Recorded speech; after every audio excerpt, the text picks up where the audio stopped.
But hi, everybody. I'm John Lux, and I'm the Executive Director of Film Florida, and welcome to another edition of Film Florida Friday. Film Florida Fridays are interactive conversations about current topics, initiatives, and relationship building in Florida's screen production industry. Today, we're going to have a discussion about navigating the film grant writing process. In a moment, our panelists will introduce themselves.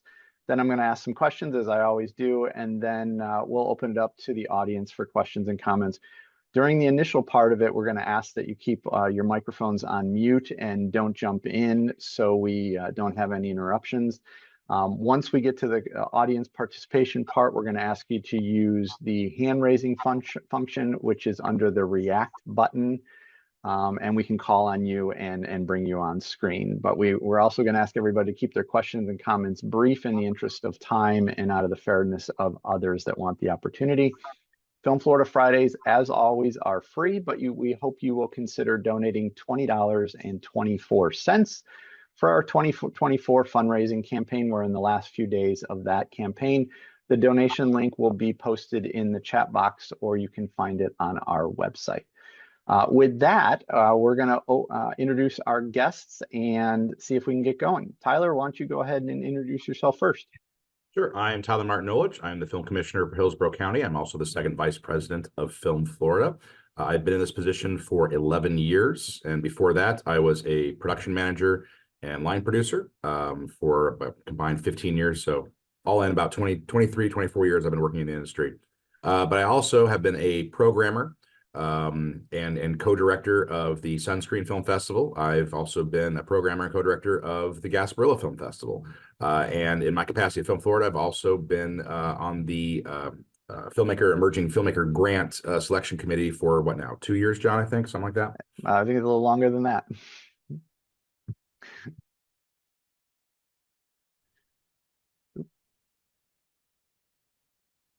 Jennelle, why don't we go with you next? Sure. So my name is Jennelle Jordan. I am the president of Women in Film and Television Florida.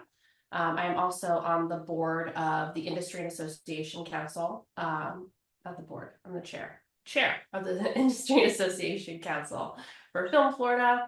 And I am a Orlando-based production manager and also the in-house production manager at productionhub.com. And you're here on behalf of WIFT. I'm talking about how you guys evaluate grants and scholarships and those type of things. Yep, absolutely. Okay. Carol, we're going to give this a try. Can you hear us? If you can, go ahead and unmute yourself somehow and go ahead and introduce yourself.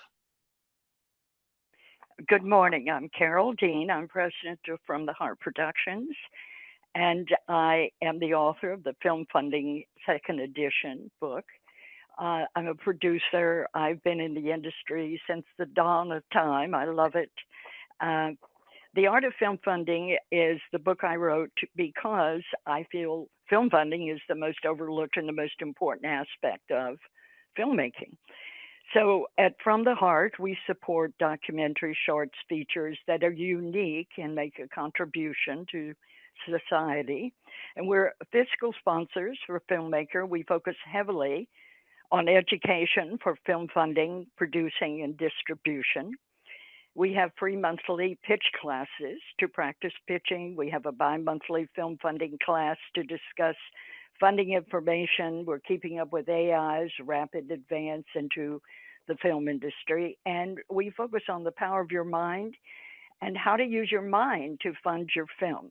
We do free seminars with major guest speakers from our industry, and we record 3 podcasts a month with the same title as my book, The Art of Film Funding. And we interview people in our film industry to stay up to date because things change so fast around here. Absolutely. And we are thrilled to have you with us, and we are thrilled that we were able to figure out this audio situation. Thank you. So before you mute yourself again, go over, just kind of give people a little bit of the sense. You mentioned a little bit in there in your introduction, but just what are the variety of different funding sources there are for filmmakers? That's really important. Okay. Well, here we go. You've got one of my favorites is film funding parties.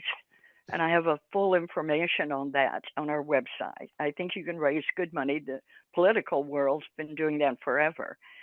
There's grants, crowdfunding, letter writing, one-on-one asks for donations, trading your filmmaker services for donations, getting matching grants, getting donations of stock, because we do that a lot in our nonprofit. People buy stock and it escalates, so they donate it to us. They get a tax write-off for the full amount that the filmmaker gets, which is usually much more than they paid for it. And so there's no taxes to the owner. In fact, the owner, which becomes your donor, gets a full tax write-off for what you receive. So you get the money and he gets the pleasure of being part of your film. I think that's really important. We get donations of crypto. And with a nonprofit, you can get cameras, lights, other kinds of equipment free. And the nonprofit then writes a letter of donation to the donor, and they get the full write-off. You get the material.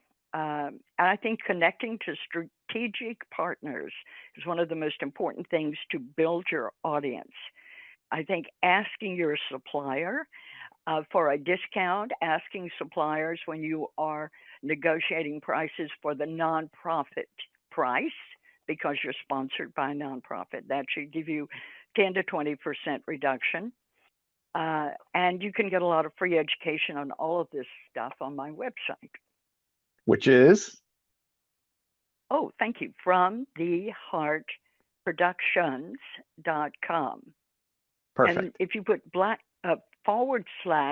/dashboard, you'll go into the information on the sponsorship with all of the free classes and all the benefits. Excellent.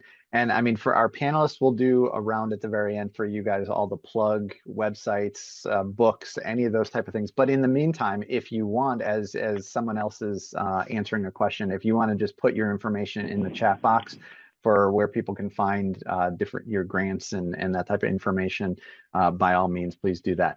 Jennelle, let's move over to you. Talk a little bit about why it is important for WIFT to offer grants and scholarships to filmmakers. Yeah, so our organization is a 501c3 charitable organization, and we are, even though we are women in film and television Florida, we do have men also in our organization. But our grants are a little bit different in the fact that we do require to even apply for the grant, 2 female roles, leads, and key positions, right? So either a principal talent or director or writer, someone in a key role. We do require 2 women to be involved in that capacity. So always trying to spotlight, shine on women in the film and television industry specifically. So that's a little bit where ours differs as opposed to others. I mean, there's a myriad out there, right? So there are niches for all of the different types of filmmakers out there, and that is ours. Sure. Tyler, talk a little bit about the why, as a board member of Film Florida, you think it's important that the organization offer a variety of different grants and scholarships. Sure. I mean, as it's no surprise to anyone on the Zoom call today, it's been a difficult time to find funding in Florida for a variety of reasons. And that has led to a workforce drain, either people retiring early or going elsewhere. So we really think it's important to help build those emerging filmmakers who might be the crew of the future and give them opportunities they wouldn't otherwise have. So for us, it's both helping to nurture talent, but also helping to connect them with resources that will then hopefully bring back a short film or a feature film or a pilot for a TV series back to their communities, thus employing more people. So it really is a workforce multiplier and a workforce development program. Excellent. Tyler, let's stick with you. I mean, you were instrumental in creating the Film Florida Filmmaker Grant, which we call the Emerging Filmmaker Grant. And this is a new one for the organization. It was important to offer filmmakers a level of mentorship You were big on that as well. Talk about why you felt strongly about the mentorship portion of that grant. When we're evaluating all the submissions, and if you have submitted in the past and you're on this call, thank you. And if you haven't, consider submitting in the future. But when we're evaluating these submission forms, it's not just the nuts and bolts. Is the script good? Is the budget in the correct place? Do they have a path to distribution, or at least a way to show this? It's also looking at the prospective talent of where they might be a couple years down the road. And if we can look at these applications and say, wow, they're really close, but they need a little bit of help with the budget, or maybe they need a little help with the script, we can help mentor them and get them in the right shape so that their project can be successful. And hopefully that leads to more projects down the road. But it's also just offering resources beyond money. Time is also very valuable to young filmmakers. And if we can come in and say, hey, there's a project that's shooting in my area, or maybe in Orlando, or wherever it might be, and we have our own connections with other resources that could potentially help this project, or they could take advantage of, it's important to us as Film Florida members and people in leadership to help connect those dots, to really give them the best opportunity to make the best project possible. And again, I think that transcends, and it gives them a reason to stay in market longer, and hopefully get to a point where they're mentoring other people. And I think teaching people mentorship and the value of it, that leads to them mentoring later on in life. So that's why I think it's very important for us to nurture that and to make it available for any filmmaker or Film Florida member that needs it. Good, good. Jennelle, when WIFT receives a submission, what's the first thing you are looking for to see whether or not this project may be qualify for your programs? Yeah, great question. So the very first thing I look for is, and maybe this is just because I'm super anal retentive, but the complete and finished, application, everything filled out appropriately. I mean, dotting I's, crossing T's, correct spelling, all of that good stuff. To me, a finished application in its entirety means that you care. You've taken the time to do exactly what we've asked you to do. Submitted we require, letters of recommendation and links to the work as well. So all of that in a nice packaged format is really the first thing I look at before I even dive into the actual content. Because to me, that, again, it says that you care and have taken the time to pay attention to the rules and all of the things that you do need to submit. So first and foremost, just completion. I'm with you on that one, Jennelle. Carol, let's go over to you. How about on your end? Besides, the actual requirements and what people put into their submission, what's kind of the first thing that you look at to see whether or not this is a serious, project to consider? Well, I want to know why you are making this film. Why you? That's very important to me. What is your connection to the material? What is your distribution plan? How will you get this film seen? Who is your audience? And how will you reach them? Just simple things, but they're very important to me. Tyler, how about you? It's viability, particularly with our Film Florida Emerging Filmmaker Grant. We only have a finite amount of cash, so we need to be judicious in how we allocate that. So if we look at a project application, and everything Jennelle said is totally correct, if you can't at least meet that threshold of expectation of submitting a correct application, we're not going to consider you. But beyond that, it really needs to come down to, hey, is this going to be seen somewhere? If you make a movie and no one ever sees it, you didn't make a movie, you made a home video. And we need to distinguish between that and really set ourselves up to fulfill the purpose of the program, which is to nurture emerging filmmakers. And part of that is getting them in a position where their project's going to be seen by other people so they can get feedback from others. Filmmaking is not created in a vacuum.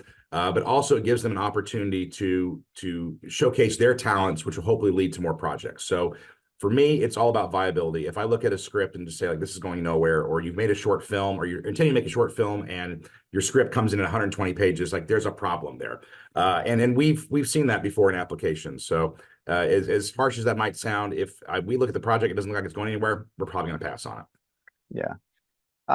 Tyler, let's stick with you, and then we'll go back around the grid that way. On the other side, what's What's the most common mistake that you think people make when they are doing a submission? You know, there's three things I'll mention. So one is understanding script length and doing some research into where projects end up landing, right? If you're doing a feature film and it's your first feature film, you probably don't want to show up with a 220-page script, right? That's going to go nowhere. If you're looking at a short film, 15 minutes or below is where most short films live. So as great as your writing skills might be, as great as your connections might be, a 45-minute short is really, really difficult to program at festivals. So it lessens its likelihood of being seen in a to a broader audience. And then third is budgeting. Budgeting tells so much about the experience of the person submitting. If we look at a budget and there's a ton of line items that are missing, or those line items aren't explained correctly and how that money is being used, that's a key indicator that they're not ready for prime time, that this needs to cook a little more and they need to get a little more experience. And it's also distinguishing between soft and hard money sometimes. Sometimes people make the flaw of just enumerating where their cash flow is going, but they don't tell us other soft monies they have lined up. So if you have a Panavision grant, great. That's going to alleviate a lot of our issues, right? If we're sitting there looking at the budget, so there's nothing allocated for camera equipment. Well, you have this. Make sure that's explained in your package. It could be, you know, hey, my uncle Steven Spielberg, I'm just making something up, right? He's letting us use his studio. Great, tell us that, because if we don't know where the additional resources are, and if it's not plain and clear in the budget and your other materials, then we're going to assume you're not ready. So make sure you think about everything you have, both soft money and hard money, in-kind favors, whatever it might be, and make sure that's all part of the same package. Great points there. Carol, how about you? What are some of the common mistakes that you see? Well, they say I'm going to Sundance. I'm taking my film to Sundance, Toronto, and Berlin. It's one paragraph, and that's it. You know, I have given them lots of space for marketing, and that's their concept. That is upsetting, because you're right. It's a home movie. If nobody else sees it, I'm going to quote you, Tyler. That's great. That's the first thing that really upsets me. But you know, filmmaking is really such a hard thing to do. I have a lot of compassion for filmmakers. I understand how hard it is. That's why I started these grants, you know. So it's up to them to put their passion on the page. Put some passion in your proposal. But show me your connection. Show me your commitment. Those are the things I'd like to see. Jennelle, how about you? Common mistakes? I mean, I think Tyler, you know, really hit on all the key points. I mean, for us at WIFT in particular, the most important for us is budgeting, really, because ours are all finishing fund grants, right? So primary production has happened. It's really to help, you know, bring the film across, you know, the films across the line. So having a really particular understanding of the post-production process and seeing the budgets for that broken down, you know, editing itself, coloring, you know, labor, whatever all is involved, sweetening of audio, etc. To see that in a very specific budget is super important to us in that regard. Excellent. Jennelle, let's stick with you, and then we'll go back the other way. Talk a little bit about success stories. Give us an example or two from WIFT about, you know, some standout projects.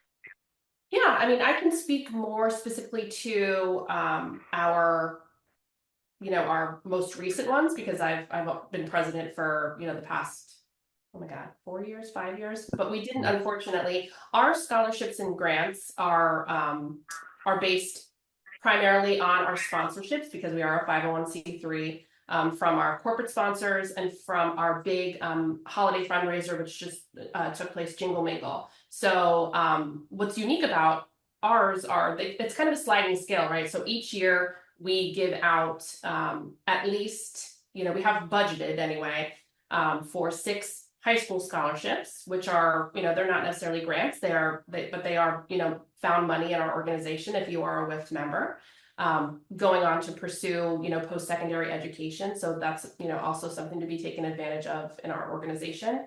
But I just totally lost my train of thought. I'm so sorry. I was on a roll there for a second. Repeat your question for me. Success stories. Yes, thank you. I was going too far into lead up. So we did not have the funds in 2021, unfortunately, obviously with the pandemic, but we, our organization has grown to over 400, people are really proud of that. And we have really great supporters like Film Tampa Bay, and other, organizations like Film Florida that were able to, give these scholarships out.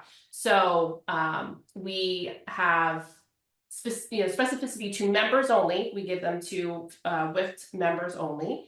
And like I said, six scholarships are available for our high school members in every one of our branches. We have 6 branches throughout the state, and then at least 1 short film finishing fund grant and 1 feature film finishing fund grant. But with more money, we're able to give more. So actually at this Jingle Mingle, we gave away only 1 high school scholarship because only 1 person applied, which is kind of a shame because there are 6 available. But we were also able to then take that money and give 4 short film finishing fund grants, and that's $2,000 a piece, and 2 feature film finishing fund grants, and that's $3,000 a piece. So, just every year, those are our success stories. In particular, I would say, like Melissa McInerney is a great supporter. She's a Tampa Bay WIFT member. She won 2 different years for her short films. Screaming Into the Wind was her most recent one, which has traveled some festivals, and Death Cast was the other one that saw some really nice success as well. And then we have Brooke Beerhouse. She was an Orlando branch member. She did a short film on women in Gaza, so that was a really great one. So I mean, we've had really wonderful submissions. Robin Hoffman is a really great one. Hoffy's Heart Productions, she's won a couple of them as well. So yeah, I'm really proud of the grants we've issued and the success behind them. Carol, how about you? Give us a standout project or 2.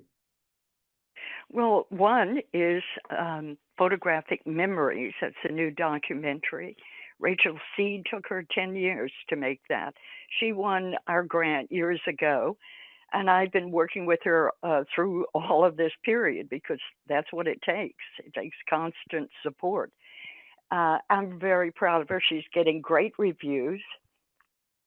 And one of the things that is great about giving grants is, over time, I've been doing it for 30 years, is watching filmmakers that you think have talent become the talented filmmaker that you saw in them. Billy Luther won a grant from me years ago for Miss Navajo. Instead of having girls prance around in their swimsuits, they are cooking fried bread and tending to sheep and other things. It was a great film. And we were in touch for years. He did one other film. And then one night I was watching Dark Winds, a TV show, and I thought, this is so well written. I waited to see who the writer was, and it was Billy Luther. That was so much fun, John.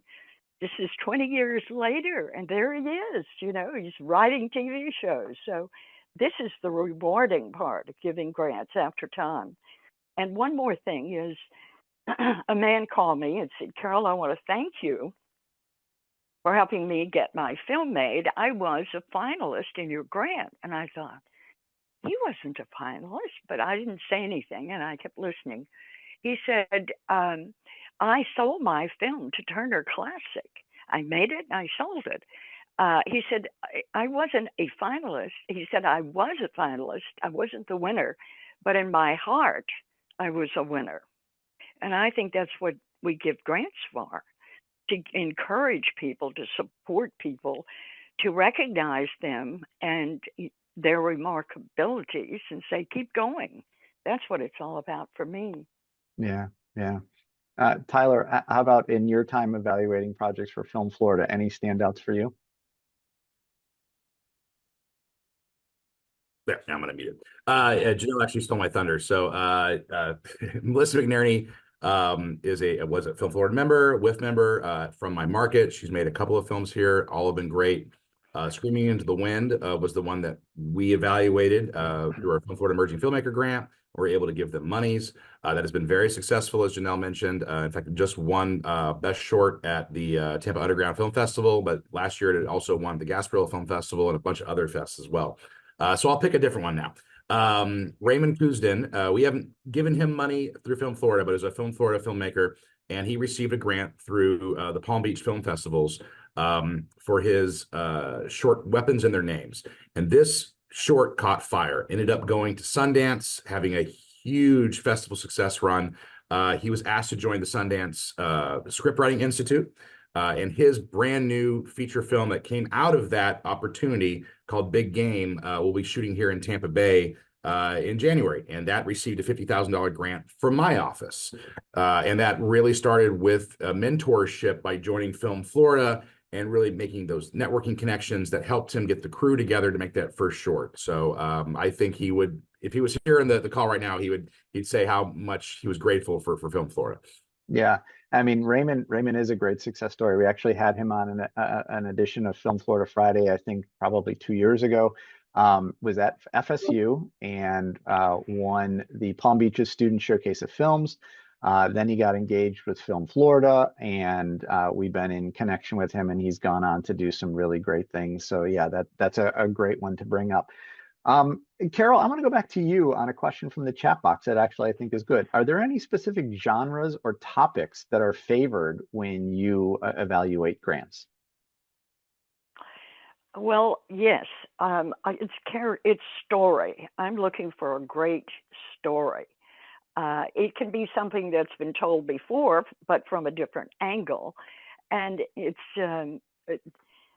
what's the story about, and how can this benefit society? What are we all going to get from this film is what I'm looking for. And even if it's a comedy, I mean, that to me is really important. We need comedy right now. We need good dramas.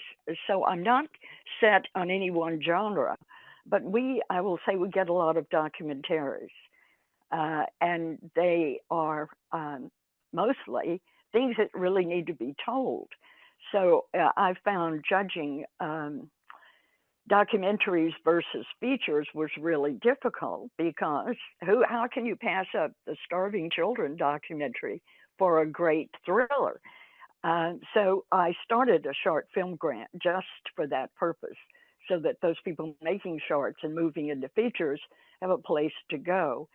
And that takes some stress off. But documentaries are, anytime you apply against a documentary, you have to realize you better have some benefits in your feature that are important to society. I would point those out. And Tyler, let me go to you for the flip side. Any topics that when they come in and you're evaluating projects, you just think like, this is kind of just a no-go, I don't even, because of the specific topic or the genre? Well, we're Film Florida. So if you're submitting a project to Film Florida and your project is anti-Florida, probably not a good place to start. And we've had projects like that, or they're showing the worst light of Florida, right? I'm tired of hearing Florida Man, even though the TV series literally just shot here in Tampa Bay. You're happy to host them, please come back. But I'm not giving you money for that, right? But as far as like just overall genres go, if it is just so overdone, right? I don't want to see another zombie film unless it has a really unique spin on it that's going to make it different than the flood of other zombie films out there, or whatever horror genre. I'm not anti-horror. I just want originality. That's what we're looking for. Something that's going to spark some interest, that's going to have some legs at festivals because it is so interesting. I will tell you, going back to something Carol said earlier, in the marketing, you don't put Sundance, Toronto, whatever, or research festivals or name drop festivals, and then if it takes me 10 seconds to find out that festival doesn't accept documentaries, you clearly didn't do the footwork needed. So as part of your genre, whatever you pick, your story you're telling, make sure you've done research that proves to us you've done the footwork to show that you know where this can be successful at. So don't submit a film or tell us you're submitting a film to a festival that has never accepted a genre like that, right? No one's submitting documentaries to Fantastic Fest, right? That is a horror and action-based film festival, right? So you need to show us that you've done some research. But otherwise, I'm up for anything. As long as it's got some originality to it, as long as it's pro-Florida, at least doesn't show Florida in a terrible light, I'm game. So, Carol, I want to go back over to you. I mean, as you mentioned, you've been doing this for a little while. Talk about how your programs and just submissions overall have evolved over the time. Well, thank you. Well, we started out just taking documentaries, and then the filmmakers started calling me and saying, "What's wrong with the short? I want to make a feature." So we evolved. But the main thing is the fun has been listening to filmmakers, because that's where the knowledge is. They'll tell you what they want. So we've grown. I had a film grant, as you can imagine, back in the 90s. That's all we had. And then video came in. So one of my filmmakers now, who's under our sponsorship, walked into my office. I had a company that sold motion picture film, and said, "Carol, we're doing it. Give us a film grant for video." And I did. So I've just expanded as the industry has expanded. And we go out on the street and talk to anybody that is renting cameras. And so we put together packages of goods and services. So that's usually $20,000 part of our package. But that is another way of, for anyone that's doing grants. Talk to the suppliers in your area and put them on board, market them, refer to people to them. I've been doing that for years with color correction, with camera rentals, studios. All of those things are so wonderful to add to your grants. That's how I've expanded it. Well, those are some really great points. I mean, I love the simple notion of just ask people what they want, and you might get some really good answers. Yes. Tyler, I want to go to you for a question in the chat box. That, I mean, I guess we're going to take a step backwards. It says, I'm still confused over where to start for grants, fundraising, those type of things. Talk about just kind of the basics, like where does somebody start if they're thinking about submitting for grants and scholarship type things.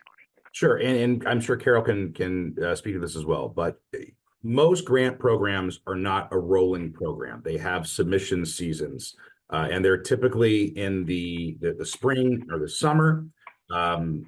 By the fall, they've already allotted their monies, and now they're looking into the next fiscal year, right? So you need to attack grants at the appropriate time of year. Not to say there isn't some grants like ours. Ours is rolling. We did that specifically to help out filmmakers. But you need to be looking out into the future, so you give yourself as much time as possible to apply for these grants. And there are hundreds and hundreds of grants out there. Filmmaker Fund, Catapult Films, Creative Capital, Sundance Institute, Joha Film Institute, Film Independent. Just a quick Google search will show you how many opportunities there are out there for grants. Some are predicated on only using that particular grant fund. If you have received money from other grants, it doesn't allow you to apply for them, so you do need to do some research. But some are, get as much money as you can. And that actually helps your submission process if you come to them saying, hey, I've already received 5 or 6 grants. But as far as like Film Florida goes, one, you need to be a Film Florida member. 2, we have a very simple submission form. I'm sure Jennelle has something similar for women in film. And it's giving yourself enough time to complete that document and pull together all the information we're asking for and submitting it in an appropriate amount of time. Most of these programs you submit and it could be 5, 6, 7 months before you hear anything back, right? Because they have the submission period has to close, and then all the projects are evaluated. So it can be a lengthy process. If you need money tomorrow, a grant's probably not the fundraising method you want to be looking at. This really needs to be a project that is in the gestation period, or it's for finishing funds and you're at that particular point. But it's not going to be instantaneous. There's really no grants out there that just give you money the next day. It's a process. And a lot of them have requirements where, hey, you have to meet certain milestones before all of the monies are allocated, right? So they might give you 20% up here, and then the rest of it slowly rolled out over the course of your production or when you deliver materials. So it really is planning the grant strategy out in advance. A lot of these have submission fees. Some require you to join an organization or have someone you know attach the project as part of that organization. And really, the research is where it starts.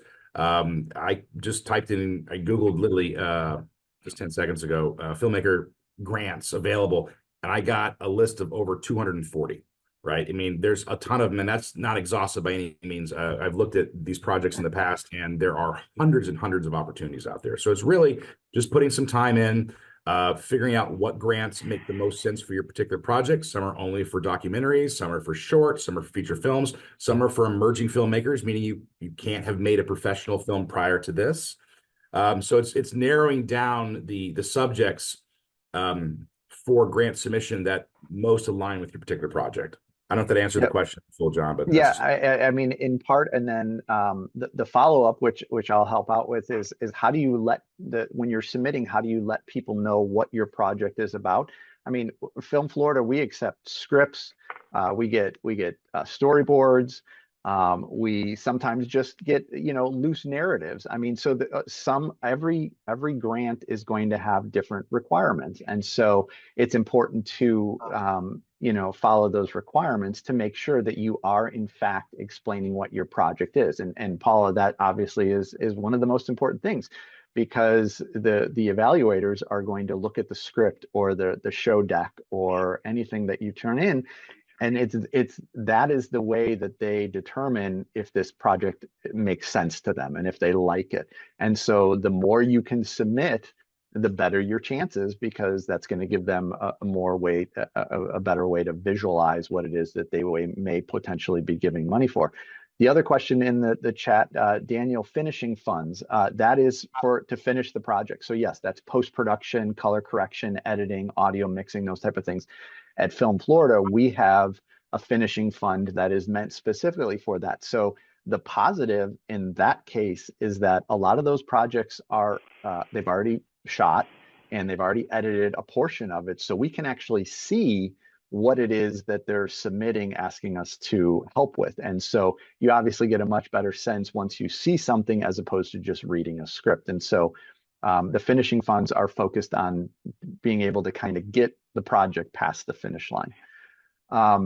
I just want to mention, Carol put in the grant list from the Heart Productions in the chat box. So, and some other people are posting things as well. For those of you watching this recorded, which is obviously those that are not here live, we're going to take a lot of these comments from the chat box and we will put them in the YouTube comment area or the description area, so you can get some of that same stuff, because I don't want people watching after the fact to miss out on some of these things. We're actually winding down on kind of the formal part of the questions here. So if people do have questions, please use that hand raising function under the reaction tool and get lined up, and we'll start calling on people. But while we're waiting for that, Jennelle and Tyler, I want to ask you, both of you have experience working on sets, actually on productions. How does your previous experience, or in Jennelle's case, the current experience as well, help you when you evaluate projects for submission? So Jennelle, let's start with you.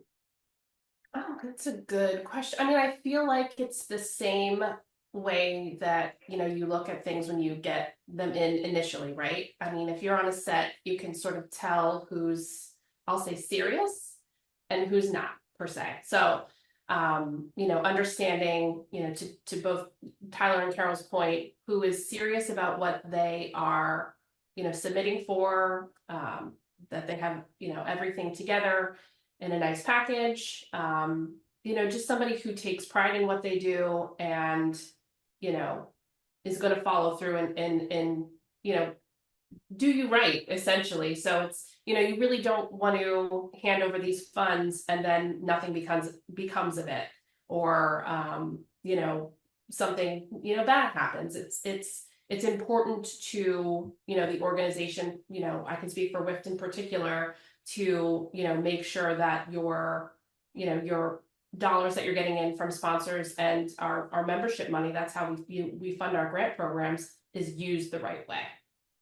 Yeah. Tyler, how about you? What do you take from your experience being on production sets? I can read a script and have a ballpark budget in my head by the last page. And I know what it should essentially cost, both at the low end and at the high end. And then I can pair that with their actual budget they've submitted and see whether or not they know what they're talking about. If you list a 2-day rental for a Russian arm and you listed $400 out, you're not even in the same ballpark, right? And we've had scripts that have been submitted with a proposed budget, not even a filled out budget breakdown, but just a proposed top level budget of like 20 grand. And it's got 10 pages of car chases, and there's a car explosion and guns. You're not getting precision drivers for $100 a day. Like, that's how it works out there, at least not a quality one that we'd be comfortable with letting you actually film that. So as far as leaning on my experience goes, I was a line producer and a production manager for a long time. Even though I haven't caught up with all of the current prices for things, I'm still pretty good at ballparking a budget. And if you've not put in the correct research, I can tell immediately and know that there's no viability to the script at this stage at that budget level. And that's going to disqualify you right there. Tyler, let me ask you a follow-up on that. I mean, we've Alexa's in our meeting here today. So for her, because she's always the one that brings it up when we're evaluating projects, talk about the importance of insurance when you're submitting a budget. Well, sure, liability. I mean, that's the bare minimum threshold to rent most equipment, right? You can't go to a lens rental place. You can't go to a grip and electric house and rent equipment without at least having general liability insurance, and sometimes an additional equipment rider on top of that, right? So if you haven't planned just that essential step right there, you're not even in the same sandbox as the rest of us. And going further, if you're having to shoot in public locations, right, you have to have liability insurance just to be able to pull a permit. And most private property, particularly businesses, are going to be savvy enough to hey, I need some sort of umbrella insurance here, otherwise I'm not letting in my property. So if you didn't think about that just the most essential early step of budgeting, planning for liability insurance, you're not ready for the big leagues. Yeah, that's exactly what I meant by being serious. Is if you don't have permits and you don't have insurance, I mean, that's you're dead in the water. I mean, you have to be serious about what you are about to take on, and that's the bare minimum. Yeah, and I mean, to be clear, I'm not part of the Film Florida Evaluation Committee. I kind of coordinate things for our committee to evaluate, but I sit in on the meetings, so I understand their feedback and stuff like that. The easiest weed out in a lot of cases is a budget that comes in with no insurance, because then we know that it just is not serious. They budgeted for 3 days of shooting and it's a 20-page script like that. You're not going to knock out 20 pages in 3 days. You're just not. Yeah, perfect. Okay, so we're going to go to some of our audience questions. So Amber, you are first. If you want to turn on your camera so we can hear you or see you, I can add you to our spotlight, and go ahead and ask your question. Right. Yeah. So Tyler mentioned that we're looking for the viability and where the films are going to be seen. In terms of, and this has come up in grants I'm applying for, like the distribution plan. So in terms of short films, beyond submitting to specific film festivals and having it debut at maybe like local theaters, what would you guys recommend in terms of a distribution plan? Like, what would be some things that you would look for that would be like, okay, that's a good plan. I like the looks of that. Like, what are some suggestions you have on that? Well, I think it starts with recognizing that Sundance is probably not going to take your project, right? I mean, that's just the reality of it. These top level film festivals, they're very, very difficult to get into. And maybe you catch lightning in a bottle and you're able to get in, like Raymond was with his short. But by and large, you need to have something more than just, hey, I'm going to go to Sundance, right? That's a red flag for us, actually, a lot of times, or another top level film festival, because it's so difficult to get into those. So what is your festival strategy? What's your approach? Are you going to start at the local level, then expand to other states and nationwide and in worldwide? What does that strategy look like? How are you self-promoting your project? What kind of collateral are you putting together to help promote the film itself as it goes through the festival strategy, or whatever it is you come up with? Are you self-promoting on social media? And if you are, is there red flags in doing that, right? So if you're doing BTS stuff during the actual production, you're hyping the project as you go, that's all great stuff. But if you dump your project on YouTube or it's on Vimeo and easily accessible, an actual festival is probably not going to take you at that point, because I can see it elsewhere. So why should I promote a project that people could see someplace else instead of coming to my festival specifically to see the project? And then I think you have to recognize that shorts do not have a path to distribution beyond festivals. There are some companies that can roll a compilation together of a bunch of shorts, or there's some monetization through some streaming channels for short films, but that shouldn't be the objective of your project. Talking specifically about shorts now, it should be about networking and getting your project seen by other people. So are you looking at festivals that have an attached market, not necessarily to sell your project, but to make connections with distributors and sales agents, right? That's very important for a young filmmaker to start making those connections. So when they graduate from shorts to their first feature, they already have some connections out there, right? Are you going to festivals where the actual judges are people of note, right? That's something that I think filmmakers do not pay enough attention to, is the judges at particular festivals. Are there people that are going to be seeing your movie, evaluating your movie, that could potentially help you in your career, or have the notoriety to where you really respect their comments if it's a festival that allows for comments? And a lot of them do, or they'll charge you an upsell to get those comments back from the judges, right? So it's little things like that. But the most important thing is not where your film gets into, did you travel with your film? Do not submit a film to a festival that you yourself cannot attend, because there's no point in having your film screened to an audience that you cannot see the reaction, you can't solicit comments from, and you can't find opportunities to network with other filmmakers.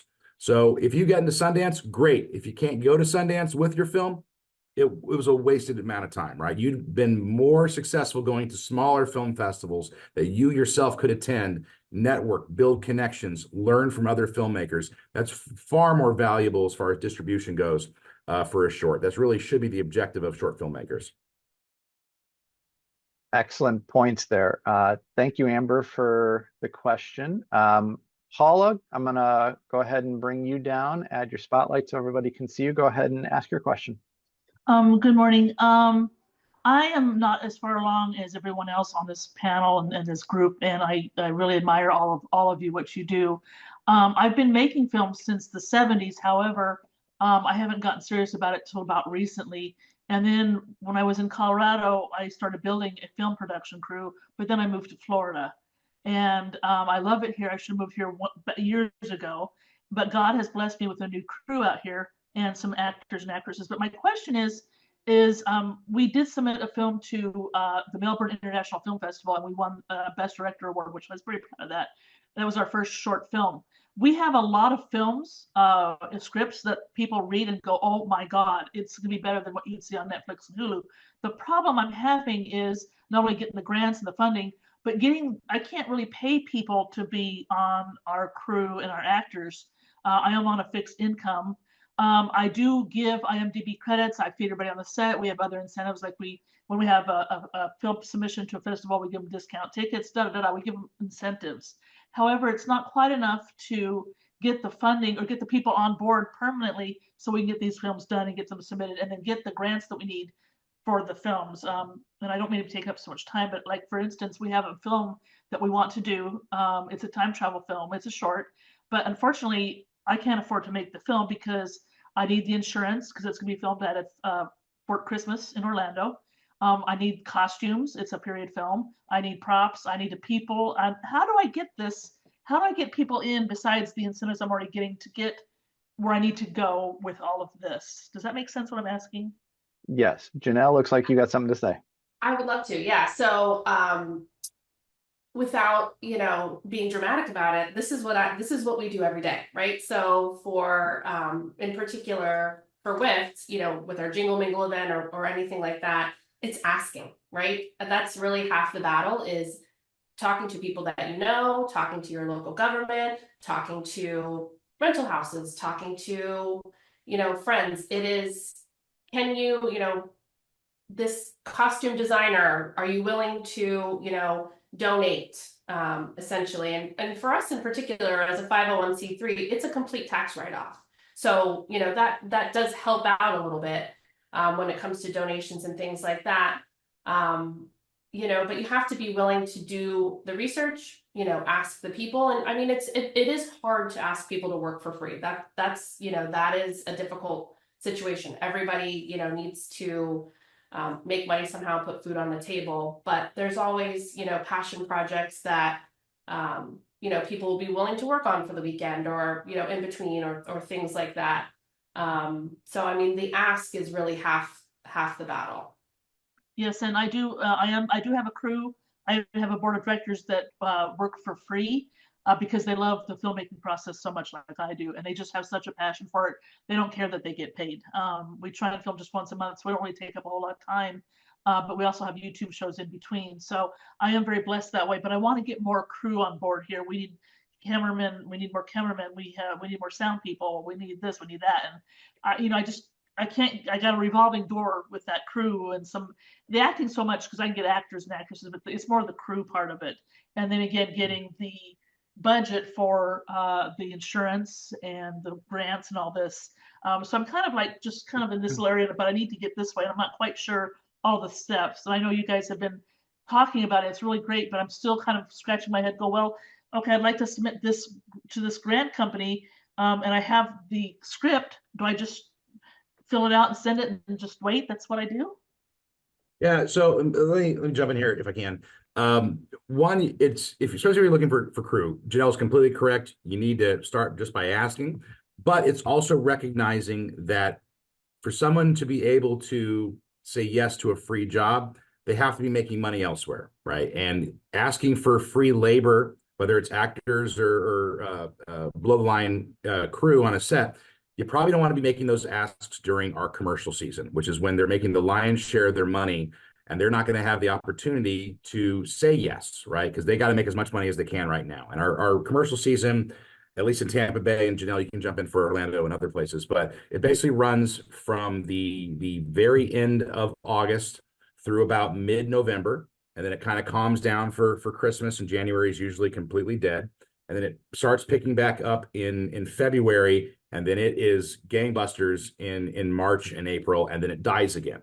So for Florida filmmakers specifically, the summertime is the absolute best time to ask for free labor. There's very little going on, and that's why a lot of independent features end up shooting specifically during the summer, because they can either get free labor or labor at a much reduced cost, because you're not competing with a larger commercial production. So as much as I want to help a friend out, if there's a Publix commercial and I can make $1,800 a day on a 4-day shoot, I'm going to take the Publix commercial, right? Absolutely. So that's part of that, is just understanding the flow of productions coming through the state. So I think that could be helpful in getting more crew, but also more experienced crew willing to help out.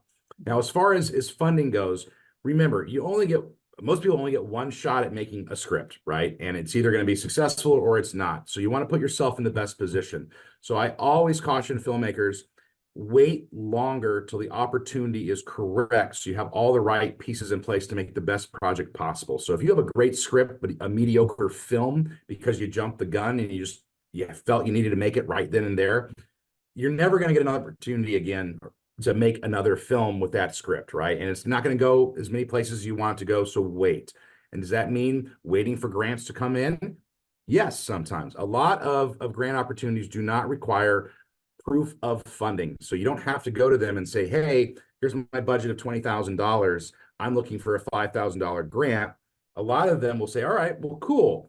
We're going to earmark these dollars for you. And when you raise the rest of your money, then we'll allot the cash to you, right? So it's finding those opportunities for those foundational pieces, so that when you're presenting a budget to a bigger grant, it's like, hey, I've planned out my budget. This is what I need. This is what I'm looking for. I don't have the monies yet, but I'm in the process of raising those monies, right? And it might take you a couple months to acquire enough grants from other places or in kind. You know, we were talking about grant opportunities. I saw some comment too about equipment. You know, like Panavision offers amazing grants to first-time filmmakers that you can apply for. They'll send you in the entire Panavision package. Ari does the same thing. Red does the same thing. Now, you've got to qualify, and not everyone who applies gets it, but that should be a start, right? Don't jump the gun. Look at the pieces you need, create a concise budget with as much research as you can, and then slowly start building those pieces till you have the whole thing that you want to facilitate the film that you want. If you don't have those pieces in place, don't make the film. Wait till it's going to be the best possible result. Okay. Thank you for that. That does answer my question. I just have one other quick question too. We have a lot of writers and some great scripts. I mean, people read them and you get goosebumps because they're so good. We right now have, we're doing a film next month. We're doing a film in February. And right now we have like 5 films on the docket, if you will, or the schedule, whatever you want to call it. When you apply for a grant for a film, is there a limit to that particular company on how many grants for films you can get? Like if I want to get 3 films done within, say, a year and a half, is there a limit or anything like that? It will really depend on the grant. So it's by applicant. So applicant gets one bite at the apple. Some it's by project. Some grants are going to say, hey, if you accept our grant, you can't accept anyone else's grants because we want our logo up there saying, hey, presented by or funded by in part. Others are more generous in saying, hey, get as many grants as you want. So it really is going to come down to the specific program that you're applying for. Okay, great. That answers my questions. Thank you. All right, One and question Paula, here.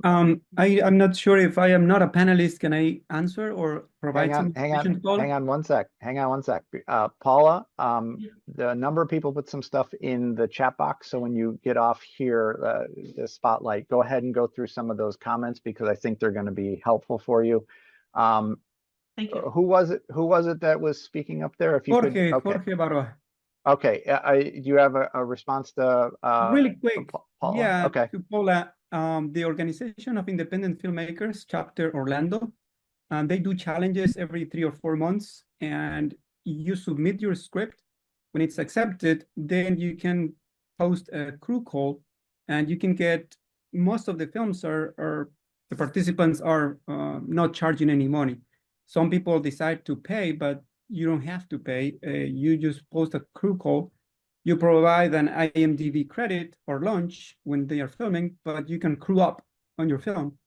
And at the end of the 4 months process, when all the films are made, we do a premiere on an AMC Altamont or the Ancien, or it could be the Sanford Theater, and we get an award ceremony.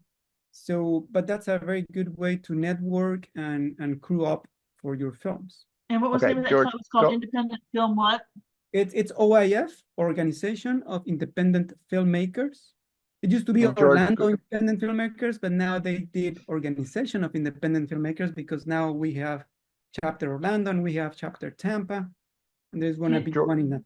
Can you send a George, link? go ahead. Yeah, George, go ahead and post that link in the chat box so Yes. people can see that.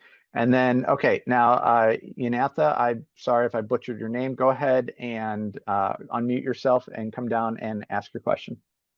No worries. Before I ask the question, Before I ask the question, Paula, I want to offer you some more more advice as well. I Thank you. shot a short film back in 2020, and we only had a $10,000 budget. And because of the COVID pandemic, it went up to 40,000. Yeah, 36,000. Yeah, 30, not 36,000. Yeah, 30. Yeah, wow. Yeah, it went up to 36,000. But this is what we did. We bartered. We bartered.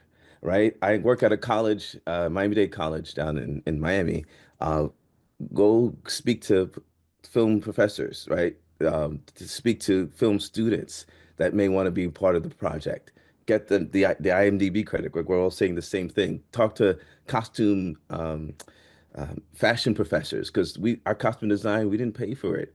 We bartered. I have a PR firm. I said, okay, I'm going to offer you some PR services for the costume. $0 for still photographer.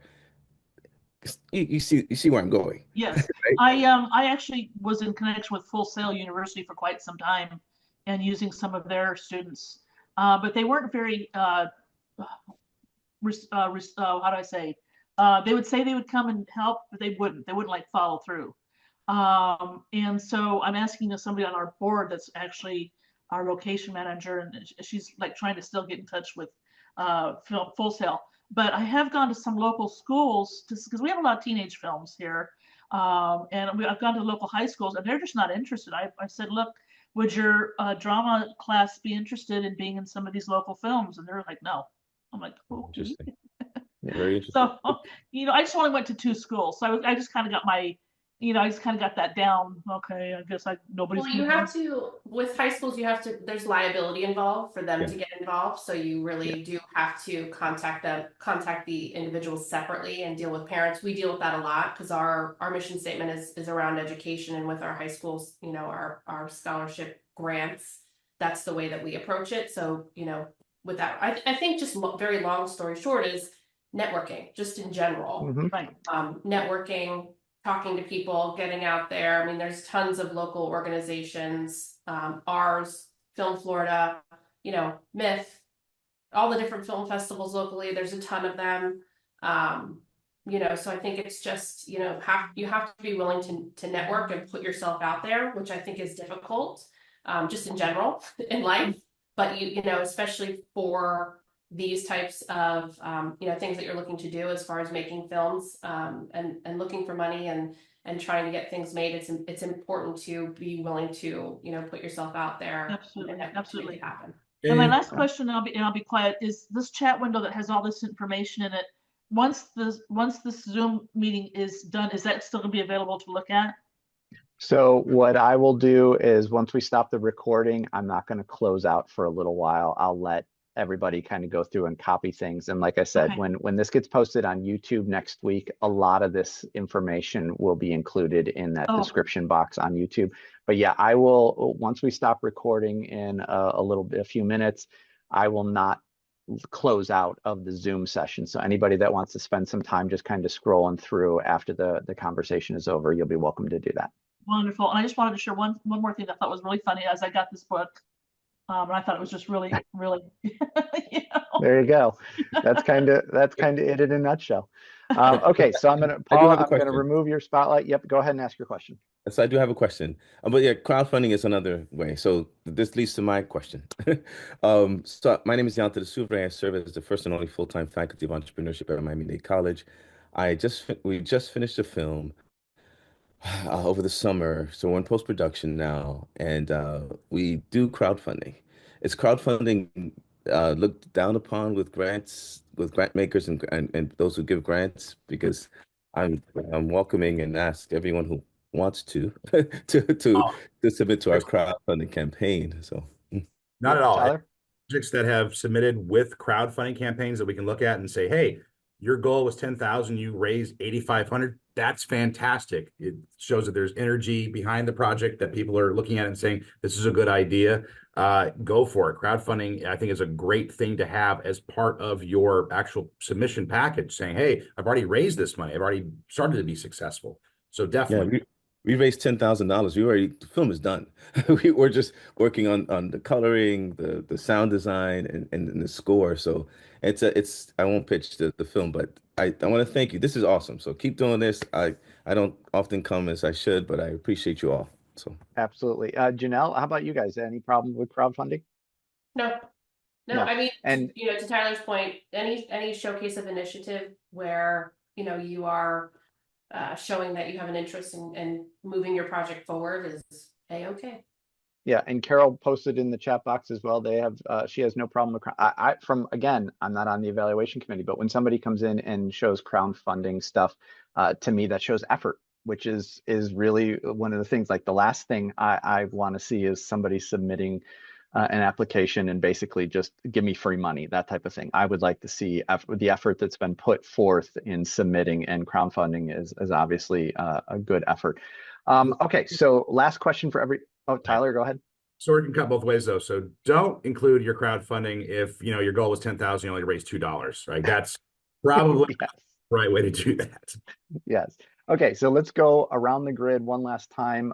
Tyler, anything you want to pitch, plug, you forgot, anything like that? We are filmtampabay.com, or it's Film Tampa Bay across all social media platforms. We post all the time about job opportunities. In fact, we have one up there right now for casting for The Big Game, which was Raymond's film we talked about a little earlier. But we also have an incentive program here in Hillsborough County that is grant focused. So it's all about the marketing of your film and how we can help maximize that. So check us out, reach out if you have a project that might be agreeable to Tampa Bay, but also make contacts, go to networking events, reach out to Film Florida. They're a great resource, and take advantage of the grant programs. That's why we created them. I know one of the questions we didn't get to, John, was, how has the program evolved? When we first started this, what, 2.5 years ago, 3 years ago, we were getting maybe 6 submissions a year, and now we've had to breaking it up into quarterly submission periods because we're getting so many. And I think last time we had 13 projects for that submission. So it's really expanded, and the more projects we have, the better I feel about the program. It's really successful. So you have a project, submit.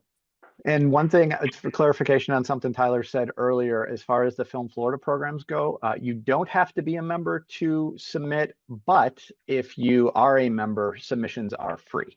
So it's an advantage to being a member.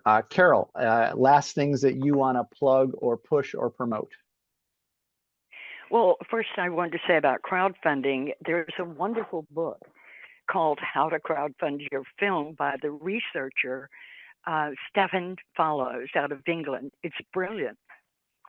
So I highly recommend that. I've interviewed him, and you can listen to those interviews free on how to fund your film, crowdfunding, film funding parties, all the things we talked about on our website. If you go to fromtheheartproductions.com, .com, and look on resources, and under resources, you'll find film financing. That's important. And go to blogs and look for everything you want to know about film funding. And that blog has 2 maybe interviews with Stephen and lots of information that you can use to fund your film. And for grants, what we did as a nonprofit, we bought something called Grant Advance, which is a list of grants that are not online. And so we charge a small fee, and we do the research for you and bring it for our sponsored filmmakers only. And we bring you back a list of names, and we help you write letters. And then we do personal, whatever you apply for with From the Heart, if you're sponsored by us, then we read your application before you apply. Because filmmakers forget some of the most important things when they're doing their application. It's amazing. So that's it. Thank you very much for letting me join you. I'm so impressed with the content of your group. Well, we appreciate that, Carol. We're glad that you were able to join us. Jennelle, any last things from you? Yeah, I mean, just plugging WIFT, obviously. So our website is womeninfilmfl.org.